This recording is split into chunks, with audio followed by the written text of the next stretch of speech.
जय श्री राम। बात बनी नहीं भाई, चलत महाध्वनि गर्ज से भारी, पता चले कि कार्यक्रम हो रहा है। जय श्री राम। श्री गोरखनाथ मंदिर की जय बुला लीजिए। पहले जय बुला लीजिए। भगवान को जय बुलाते हैं तो अपना विजय होता है, भगवान का तो जय है ही है। श्री गोरखनाथ मंदिर की, श्री गोरखनाथ मंदिर की, युग पुरुष श्री दिग्विजयनाथ जी महाराज की, राष्ट्र संत श्री महाराज जी की, और वर्तमान उत्तर प्रदेश के संत एवं हिंदुत्व के संरक्षक, गौ संरक्षक श्री महाराज जी की जय। दो बार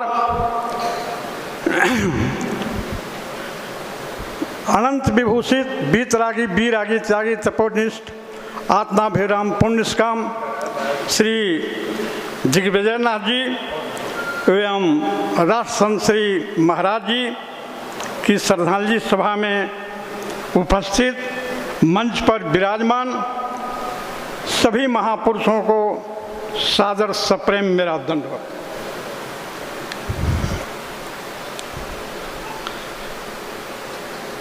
दो बार भगवान का नाम ले लीजिए।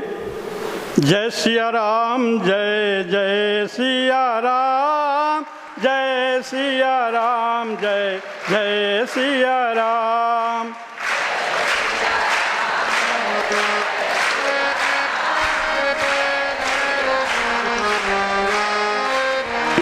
राम जय सिया राम, जय जय सिया राम, जय सिया राम, जय जय सिया राम।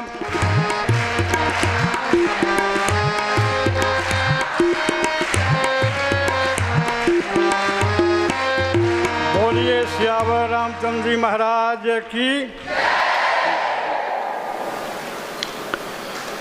श्री महाराज जी के श्रद्धांजलि क्यों मनाई जाती है? गृहस्थ जो हैं वो जन्मदिन मनाते हैं और साधु जो हैं उनकी पुण्यतिथि मनाते हैं। इसलिए पुण्यतिथि मनाते हैं कि गृहस्थ का पुनः जन्म होता है, और संत जो हैं जो भगवान के शरणागति हो जाते हैं उनका पुनः जन्म नहीं होता, वो भगवान के दिव्य स्वरूप में मिल जाते हैं। किसी भी राष्ट्र के विकास के लिए चार चीज की आवश्यकता होती है: शिक्षा, स्वास्थ्य, यातायात और महान पुरुष। किसी भी देश के लिए, विकास के लिए, समाज के लिए। और वर्तमान में यह गुण श्री महाराज जी में है। बड़ाई नहीं कर रहा हूं, ये गुण महाराज जी में है।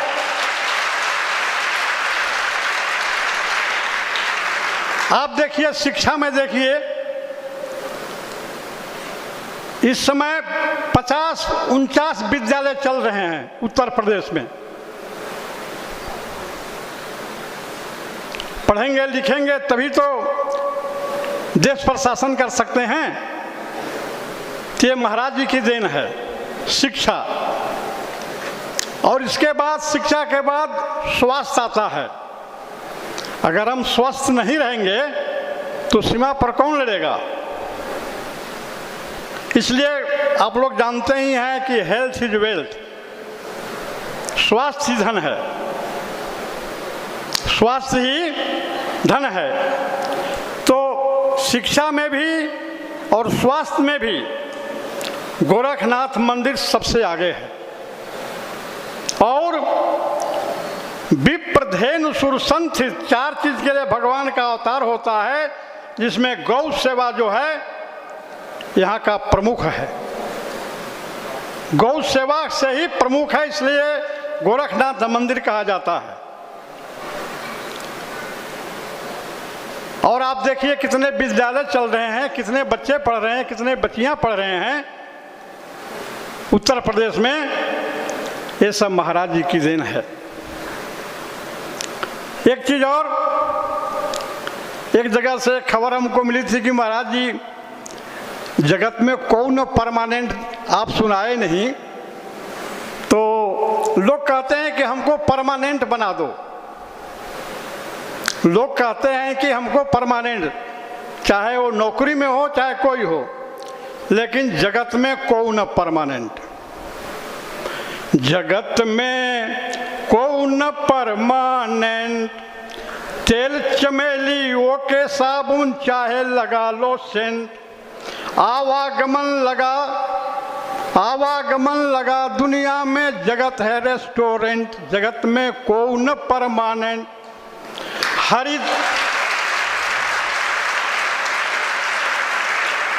हरिद्वार चाहे मथुरा काशी घूमो दिल्ली कैंट, हरिद्वार चाहे मथुरा काशी घूमो दिल्ली कैंट, ध्यान रहे प्रभु पर फिर पहनो धोती अथवा पैंट, जगत में कौन परमानेंट।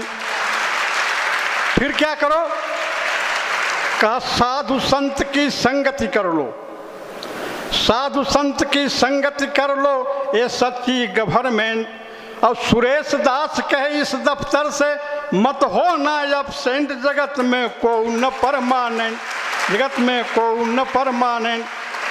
पुनः श्री दिग्विजय नाथ जी महाराज एवं राष्ट्र संत श्री अवैधनाथ जी महाराज जी के चरणों में सादर प्रणाम करते हुए वाणी को विराम देता हूँ। जय हिंद, जय भारत। बहुत बहुत धन्यवाद इस संगीतमय श्रद्धांजलि के लिए महाराज श्री। और अब मैं कटक उड़ीसा से पधारे महंत शिवनाथ जी महाराज को सादर आमंत्रित करता हूँ संक्षिप्त शब्दों में श्रद्धांजलि अर्पित करने के लिए।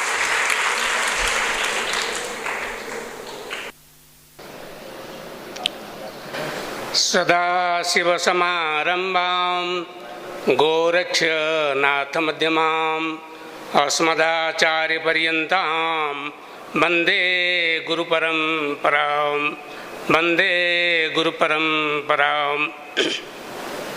उत्तर प्रदेश के यशस्वी मुख्यमंत्री तथा गोरखपीठाधीश्वर परम पूज्य महाराज जी जगतगुरु शंकराचार्य महोदय, मंचासीन वंदनीय अर्चनीय संत मंडली, विद्यार्थीगण, अध्यापकगण और उपस्थित सज्जन मंडली। ब्रह्मलीन महंत अवैधनाथ जी महाराज का दर्शन मुझे मिला 1973 में कलकत्ता में। कलकत्ता में एक बड़ा सम्मेलन था, महाराज जी गए थे, मैं उसमें था, वहीं दर्शन मिला महाराज जी का। महाराज जी मुझे वहीं से ले आए थे गोरखपुर। उसी दिन से मेरा गोरखपुर से संपर्क है, प्राय 40-45 साल हो गया गोरखपीठ के साथ मेरा संपर्क है। मेरा कर्णच्छेदन संस्कार महाराज जी ने यहीं करवाया। और महाराज जी उस समय गुजरात गए थे भ्रमण में, 15-20 दिन भ्रमण किया, मैं महाराज जी के साथ था। महाराज जी गए थे कर्नाटक मैंगलोर, मैं महाराज जी के साथ था। उड़ीसा, बंगाल, आसाम, त्रिपुरा में महाराज का प्रोग्राम मैंने ऑर्गेनाइज किया था। जहाँ जहाँ महाराज का पैर पड़ा वहाँ मैंने गोरखनाथ जी का मंदिर निर्माण कर दिया। अगरतला में, त्रिपुरा का राजधानी अगरतला में एक भव्य गोरखनाथ मंदिर निर्माण हुआ है। परम पूज्य महाराज जी गए थे, योगी जी महाराज गए थे अगरतला गोरखनाथ मंदिर में, हम लोग प्रोग्राम किया था। आप लोग 86 में यही हॉल में 86 में हरिद्वार में कुंभ मेला थी। कुंभ मेला में महाराज जी घोषणा कर दिया जो साधु लोगों के लिए एक योग साधना शिविर होगा गोरखपुर में, शिवनाथ जी योग सिखाएंगे। साधु महात्मागण यहीं आए थे, मैंने 1 महीना यहीं रह करके साधुओं को आसन प्राणायाम ध्यान सिखाया। और परम पूज्य महाराज जी प्रतिदिन प्रवचन करते थे वेदांत के ऊपर, योग शास्त्र के ऊपर। आप लोग जानते हैं महाराज जी विधायक थे, सांसद थे, शिक्षा और स्वास्थ्य क्षेत्र में महाराज का काफ़ी योगदान था, लेकिन मैं ये सब नहीं जानता हूँ। मैं जानता हूँ परम पूज्य महाराज जी बहुत बड़े योगी थे, सामान्य योगी नहीं है, बहुत बड़े योगी थे। दूसरा, मैं जानता हूँ परम पूज्य महाराज जी बहुत बड़े विद्वान थे, वेदांत शास्त्र के बहुत बड़े विद्वान थे। तीसरा, मैं महाराज का अंदर एक सद्गुरु को आविष्कार किया। मैं परम पूज्य महाराज अभिधनाथ जी महाराज को एक सद्गुरु रूप से देखता हूँ। अखंड मंडलाकारम व्याप्तम जैन चराचरम तत्पदम दर्शितम जैन तस्मै श्री गुरवे नमः। अखंड, जो परमात्मा अखंड है, अछेद्य है, अश्वस्य है, अदाह्य है, अनंत है, चराचरम चराचर सर्वत्र विद्यमान है, वही परमात्मा को जो दर्शन किया है, वही सद्गुरु के चरण में मैं नमस्कार करता हूँ, प्रणाम करता हूँ।